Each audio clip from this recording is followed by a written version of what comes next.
Talks with Ramana Maharshi. Why good people seem to suffer while bad people seem to be happy. We often see some egocentric, wicked people being successful in life and also being very happy. They don't seem to care about anyone and they do everything for selfish reasons.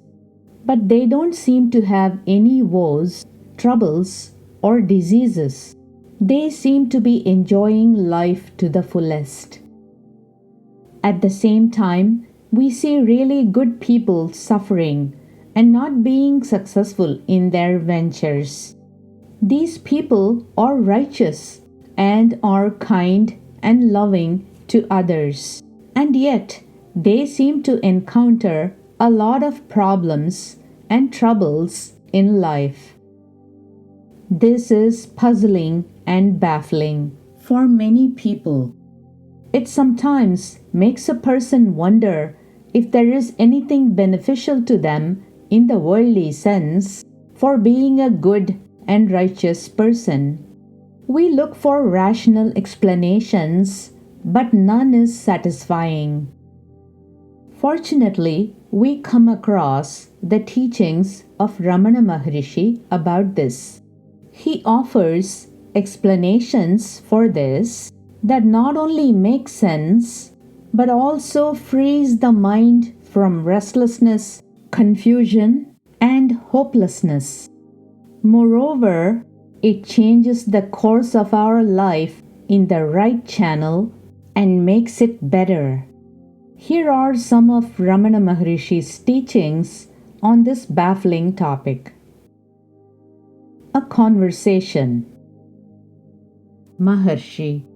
Success and failure are the results of prarabdha, destiny, and not of willpower. A man may be doing only good and noble actions and yet prove a failure. Another may do otherwise and yet be uniformly successful. This does not mean that the willpower is not present in the good person and present in the other. Another conversation. Visitor. My work demands the best part of my time and energy. Often I am too tired to devote myself to Atma Chintana, contemplation on the self. Maharshi. The feeling I work is the hindrance. Enquire who works. Remember, who am I? The work will not bind you. It will go on automatically. Make no effort either to work or to renounce work. Your effort is the bondage. What is bound to happen will happen. If you are destined to cease working, work cannot be had even if you hunt for it. If you are destined to work, you cannot leave it. You will be forced to engage in it. So, leave it to the higher power. You cannot renounce or hold as you choose. Another conversation. Maharshi. The present difficulty is that the man thinks that he is the doer. But it is a mistake. It is the higher power which does everything, and the man is only a tool. If he accepts that position, he is free from troubles. Otherwise, he pursues them. Take for instance the figure in a Gopuram, temple tower. On the temple tower, the figure is made to appear to bear the burden of the tower on its shoulders. Its posture and look are a picture of great strain while bearing the very heavy burden of the tower. But think, the tower is built on the earth and it rests on its foundations. The figure is a part of the tower, but is made to look as if it bore the tower. Is it not funny? so is the man who takes on himself the sense of doing. Another conversation. Maharshi: free will and destiny are ever existent. Destiny is the result of past action. It concerns the body. Let the body act as may suit it. Why are you concerned with it? Why do you pay attention to it? Free will and destiny last as long as the body lasts. But wisdom, jnana, that is, knowledge of the real self, transcends both. The self is beyond knowledge and ignorance.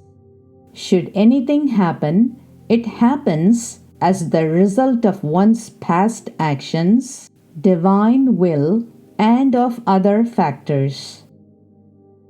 Another conversation. Visitor: should we do our duty or not? Maharshi: yes, certainly. Even if you try not to do your duty, you will be perforce obliged to do it. Let the body complete the task for which it came into being. Sri Krishna also says in the Gita that whether Arjuna liked it or not, he would be forced to fight.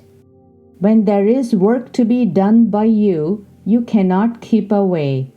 Nor can you continue to do a thing when you are not required to do it. That is to say, when the work allotted to you has been done. In short, the work will go on, and you must take your share in it, the share which is allotted to you. Visitor: how should it be done? Maharshi: like an actor playing his part in a drama, free from love or hatred. Thus, these teachings of Ramana Maharshi explain the paradox of why good people seem to suffer while bad people seem to be happy. The gist of his teaching is, it is not the current things that you do or your willpower that decides your success or failure, or your enjoyments and sufferings, but what happens in your life has to do with your destiny. Your body's actions have been predetermined for this life. In a way, you have ordered it yourself according to your previous desires in your mind, which are getting fulfilled in your current life. You may recall that Ramana Maharshi also says that along with your destiny, there is also divine will and other factors that shape your life. But to those who cannot resist desiring for something or other, he gives the following advice. You may desire, but be prepared for any eventuality. Make effort, but do not be lost in the result. Accept with equanimity whatever happens, because pleasure and pain are mere mental modes. They have no relation to the objective realities. Pleasure and pain have no relation to the actualities, but are mere mental modes. So, now that we know all this, how do we live our lives? How do we practice this? How does this knowledge benefit us? First practice is as follows. We do know that things happen as they are meant to happen. For example, two teams or individuals may compete with each other. But even if they are both excellent, and both desire earnestly to win, and both pray to God intensely for their success, only one team or individual wins. This shows that this is what is meant to happen. Thus, Because we know that our failure or suffering is not due to lack of our willpower or strenuous efforts or lack of our capabilities, and that success or failure is due to our destiny, we can learn to accept things as they happen. By doing so, we can free our mind from stress, burden, and restlessness. We can perform our duties and our actions without the pressure of having to succeed in them. We can take it easy and have a peaceful life without undue stress and unnecessary worries. For example, if you desire a promotion, make the efforts, but don't get dejected if you don't get it, or get excited and elated if you get it. Have equanimity in the mind. If you don't get it, tell yourself, it's all right. Maybe it is for my good. Stay calm no matter what happens. Second practice is as follows. Now that you know that your desires and mental tendencies determine the flow of your life, control your mind and make it have the right attitude. Make it free from restlessness and agitations by associating with the wise and by turning the mind within and getting it involved in meditation, self-enquiry, mental chanting, and so on. The third practice is as follows. Don't react to people or events, because by reacting to them, you are creating new desires, fears, hates, likes, and dislikes in your mind and forming new deep tendencies. Let things happen. Also, reflect away reactions to what happens. For example, let's say a person spreads bad rumors about you and causes distress for you.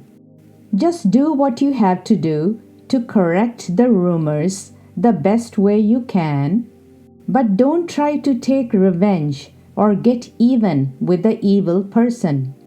Don't carry angry thoughts in your mind. Just stay away and try to remain neutral and unaffected. Remember that the situation will pass. Do what you have to do, but stay cool and collected. When sudden, unfair, and unjust events happen, and no immediate solace or comfort comes to you, don't get dejected with God or Guru.